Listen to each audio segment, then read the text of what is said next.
Hey friends, welcome back to another video here today from Theme Park Guy Productions, and today I'm going to be talking to you about my top 13 roller coasters at Hersheypark. Hersheypark is an amusement park located inside Hershey, Pennsylvania, and it is one incredible park, home to 13 different major roller coasters. I absolutely love this coaster lineup, especially the top 5, all being absolutely spectacular roller coasters. And everyone's going to have a different ranking here, and that's what I love about Hersheypark, is that they've got such a diverse lineup, so many different coasters to choose from. But this is going to be my list, and without further ado, let's get started. Number 13, Wild Mouse. I have been on quite a bit of Wild Mouse coasters in my lifetime, but this has to be the worst Wild Mouse that I have done. While some Wild Mouse coasters can have fun lateral turns, this coaster unfortunately slams you side to side during each turn, and the drops slam you to your lap bar, and it really hurts. I'm honestly glad that I skipped this roller coaster during my most recent visit, but it is one of those roller coasters that you just go to ride the credit and you never ride it again. Number 12, Trailblazer. Despite this being my least favorite aero mine train, I have a very soft spot for this coaster, as it was one of the first major roller coasters that I rode when I was younger. The big issue with this roller coaster, in my opinion, is that it is way too short for a mine train. Essentially, just go up a lift hill, go through a helix, drop underneath a railroad, and end with another helix. For me, the recipe to make a great mine train coaster is to have at least 2 lift hills and some moments of airtime, and unfortunately, this coaster has neither of those. I still respect this roller coaster for being a classic, but it's not one that I think of when I think of Hersheypark. Number 11, Laugh Track. This is the park's Mar indoor spinning coaster, and this is actually quite a fun spinning coaster for the families. The set is cool, the spinning isn't too intense, and plus, the queue line is actually quite funny. The big issue with this coaster, in my opinion, is that it is definitely tamer compared to the other coasters, and the capacity of this ride sucks. This coaster typically gets a very long line fast due to the low capacity of the attraction, but if you do choose to ride Laugh Track, it is definitely a very fun roller coaster and a great coaster for the entire family to enjoy. Just get here early because, like I said, this coaster gets quite the line. Number 10, Jolly Rancher Remix. This has to be my new favorite boomerang coaster, and that is due to the theming. Coaster-wise, it's just your traditional boomerang, but the theming of this coaster makes the ride. I really had fun going through the scented tunnel. The smell that we got was green apple, but I was so surprised how accurate it actually was. I know most people hate boomerangs, but I'm one that actually enjoys these coasters. They pull some great forces, and if you know how to ride a boomerang, then you should pretty much be able to enjoy this coaster with no issues. Number 9, Super Duper Looper. No, this coaster is not themed to the Zoot Loopers. Hey, shout out to my boy Brian from Zoot Loopers though. Go check out his channel if you haven't. But going all back to Super Duper Looper, when I was 4 years old, this was the first looping coaster that I had experienced, and I still admire this classic Schwarzkopf looper. What makes this ride special is that it uses the terrain, and I am definitely a fan of coasters that use terrain. Plus, the loop pulls some good forces, and it is a great family attraction. Plus, it was the first ever looping coaster to be built in the East Coast, and Super Duper Looper still holds up as a strong classic to this day. Number 8, Comet. This PTC wooden coaster is the oldest operating coaster in the park, opening in 1946, yet it still runs very well. I really like the lateral forces this coaster pulls. It has pretty decent airtime, and it still runs very smooth for its age. Plus, I like how it is actually a double out and back wooden coaster, making Comet a nice long ride. During my most recent visit on Comet, I was very impressed with this coaster, and it is such an iconic wooden roller coaster that I hope Hersheypark continues to keep for many years to come. Number 7, Lightning Racer. This attraction doesn't have the strongest in terms of airtime or forces, but this GCI dueling wooden roller coaster is so much fun. These coasters race each other, wind around each other, interact with each other, and it is a race to the finish. Plus, for an older GCI, I didn't find these coasters too rough.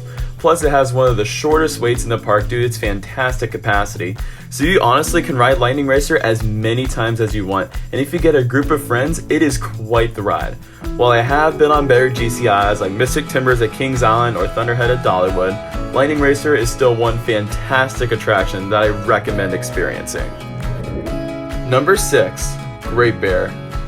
I unfortunately got rained out of this roller coaster during my latest visit, but I got to ride it 5 years ago, and compared to the other B&M inverts that I have experienced, this coaster is quite unique and underrated.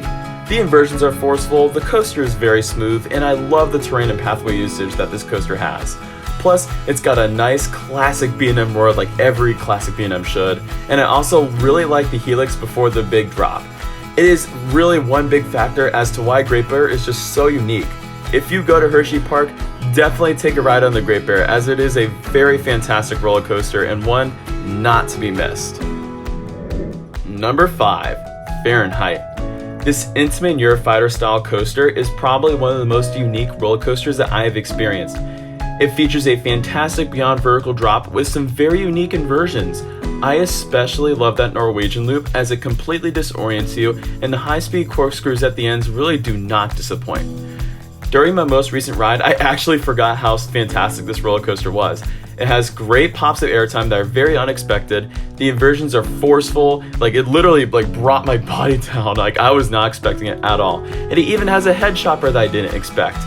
Fahrenheit, in my opinion, is probably the most surprising roller coaster at Hersheypark. Now, this coaster does tend to get some long waits, so if you do plan on experiencing Fahrenheit, definitely would recommend checking this one earlier in the day, but it is a fantastic roller coaster that you must experience if you come to the park. Number 4, Pandemonium. This B&M Hypercoaster is the park's tallest and fastest roller coaster, and while this coaster definitely left me a bit disappointed, I still really like this coaster for what it was. Pandemonium definitely delivers some amazing floater airtime, and plus it's very smooth like any B&M Hyper.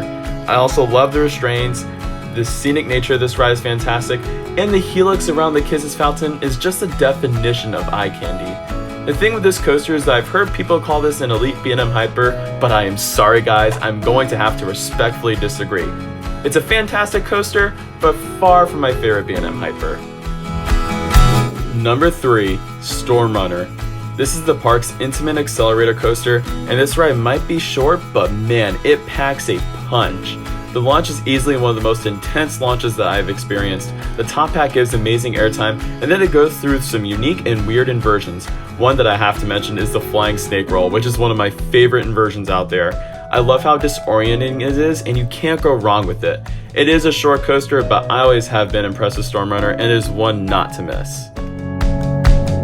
Number 2, Skyrush. This is the park's intimate hypercoaster, and while I was very devastated that I didn't get to ride Skyrush during my latest visit due to technical issues and weather, I will never forget my ride on Skyrush from 5 years ago. For starters, this drop has to be one of the craziest drops that I've experienced. It literally feels like a car crash, and I question if it's even legal. Next, this coaster has perhaps the strongest airtime that I have experienced. The way it launches you out of your seat is so insane, and is by far the most intense coaster in the park, and one of the most intense roller coasters that I have experienced. I know a lot of people complain about the restraints, but I've had no issues with them, and I was absolutely shocked at how insane this ride was when I rode it 5 years ago, and it is one coaster you have to ride. Number 1, Wildcat's Revenge.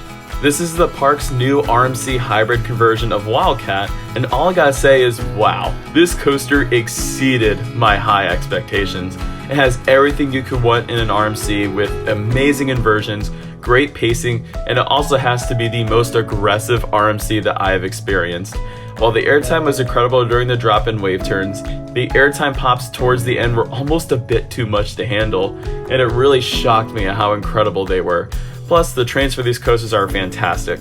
The cat in front of each train is just menacing, and it has got to be one of the best trains that I have seen. While Wildcat was once a coaster that was often forgot about, RMC just came in and turned Wildcat into the king of Hersheypark's coaster lineup, and it is without a doubt my favorite roller coaster at Hersheypark. To summarize this video up, Hersheypark overall has one spectacular roller coaster lineup, and while everyone's got a different ranking, I know some people who even call Skyrush the best, some people will call Fahrenheit the best, some even say Storm Runner is the best.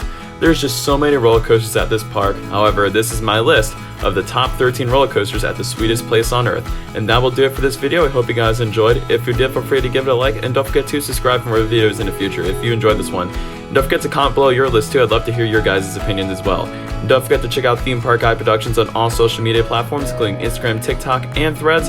The link will be in the description below for the link tree, and I will see you guys next time, and you are clear for dispatch.